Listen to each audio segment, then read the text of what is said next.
Good morning and welcome to March's Scholar Warrior video newsletter, and apologies for it being a bit late, but I'm not sure where the time goes. To be honest with you, up until the last couple of days I hadn't really got any idea what I was going to put in this month's newsletter, and then luckily everything just came into place. So there are 4 things that I'm hoping to get into this letter. It depends how long it takes me. I haven't actually done them yet, but so I'm just watching Louis playing with his apple. But the first thing I want to get in is I want to look at the importance of cleansing in Qi flow, in Qigong, and why there's a misconception for a lot of people that in order to get the most out of Qigong practice you need to build energy and build and build, and that's just not the case. And I've got a snippet from Sifu teaching at last year's summer camp that it just shows that really elegantly, and also there's a few thoughts I'd like to share about that of my own. And the second thing I'd like to talk about is, well, I'd like to demonstrate to you, using a cup of tea, the importance of a Qigong state of mind and why it is so vitally important to your practice. And trust me, I reckon I can pull that off. A cup of tea and why it's so important to your practice, it's a bit of a stretch, but I reckon I can do it. The third thing I'd like to look at, I got a question from somebody about breathing in practice, and obviously breathing is a very important part of your practice, so I'll explore that in a little depth. And then finally, this month, I need your help, and I'll explain a little bit more about what that's all about and how you can help me, and I'll try and make it as clear as possible, and hopefully you'll help me out. I need your help. So enjoy the rest of the newsletter, and I'll get it out to you as quickly as I can. Thank you for watching. Do you know what? It is an absolutely spectacular day down here in Devon. Spring it's finally here. It's been threatening for a while. It's finally arrived. And what is the point of being self-employed if you can't take advantage of the beautiful weather and come down the beach and shoot some video for your subscribers, your chums? So if you give me a couple of minutes, and I'll walk somewhere nice, and I will get started on some video footage for you. Down at Dorshwarren Nature Reserve, I used to work here many years ago, planting marram grass to prevent the longshore drift. Those years studying geography, they were not wasted. So like I said, give me a couple of minutes and I'll get this video started for you. Look at this! Doesn't this kind of remind you of the scene from Jaws where they're down on the beach and just before, well, I was walking along and I thought of my favourite film, Jaws. But I don't think we need to worry about any great whites down on Dorshwarren, and we have an agreement anyway. I stay out the water and they stay off the land. Okay, nearly there. Finally got here. Hope you can hear me. The wind's a little strong, but I spent about the last half hour trying to find a decent location, and I can spend the rest of the day doing it. So we'll get started, we'll see how we get on. Hopefully the wind's not too loud.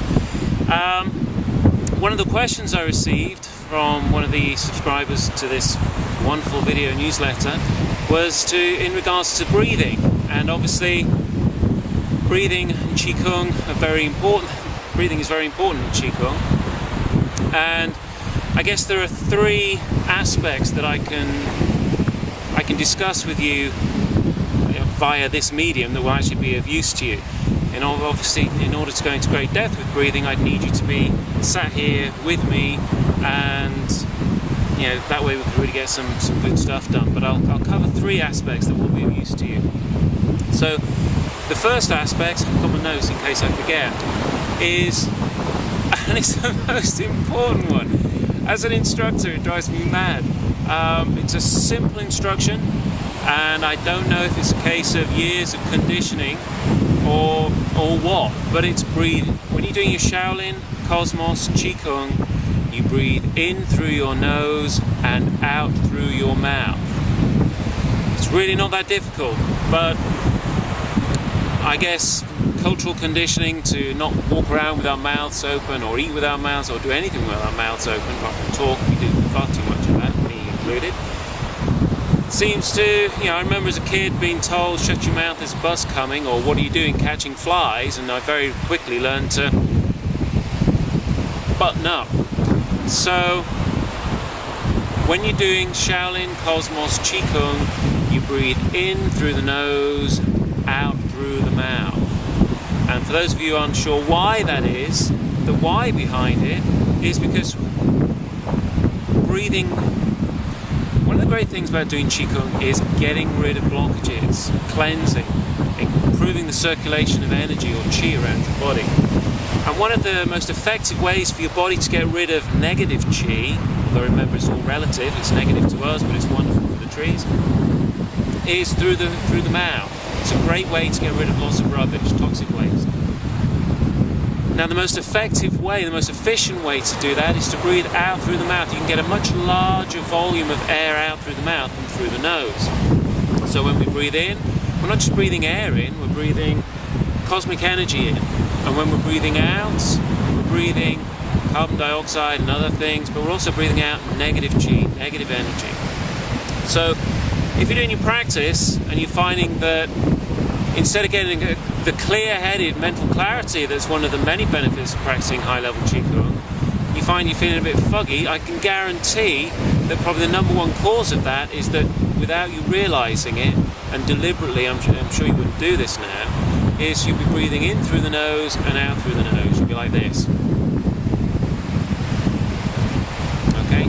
So from now on you won't do that. Anybody watching this practicing Shaolin Cosmos Qigong will now breathe in through the nose, out through the mouth. It's the most important aspect of all. The second important thing with breathing is it's got to be gentle. When I was writing my book Shaolin Qigong, I think the two words I used more than any other were relaxed and gentle. And your breathing should be relaxed and gentle. If it's forceful, if you think I'm going to be smarter than the masters and increase the effects of my practice by breathing forcefully and strongly, it's ridiculous. And if you're doing it because of ignorance, then you're ignorant no more. You have new understanding. You know that when you're doing a Qigong practice, your breathing is relaxed and gentle. Obviously, there's an exception to every rule. For example, low hand strikes with wide eyes. That's an explosive punching out and a hey sound. But again, it's relaxed, it's gentle, it's not. So be relaxed and gentle with your breathing. And the third thing is allow your breathing to guide your movements and not the other way around. So I'll give you a little demonstration. Imagine I'm stood up. If I stand up, I'm going to have to reset all the camera angles. It'd be about another 3 hours before I talk to you. I could really do with someone to help me with all this stuff. So let's imagine I'm standing up, okay? You don't do this sitting down, standing up. And I'm doing pushing mountains. So I'm breathing in and out. Now, with my breathing guiding the movement, by the time I'm breathing out and I get to here, I should be comfortably fully exhaled. And as I'm breathing in, by the time I get here, I'm comfortably inhaled. I'm not voluminous amounts of air, and then when I get here, I'm not asphyxiating, thinking, oh my god. Okay, it's gently in, gently out. So my breathing guides the movement. Excuse me. Or if we were doing Green Dragon separates water, breathing in, breathing out. Same thing, by the time I get here, the completion of that movement, I should be comfortably fully inhaled. Good. And as I bring the arms back together, comfortably exhale.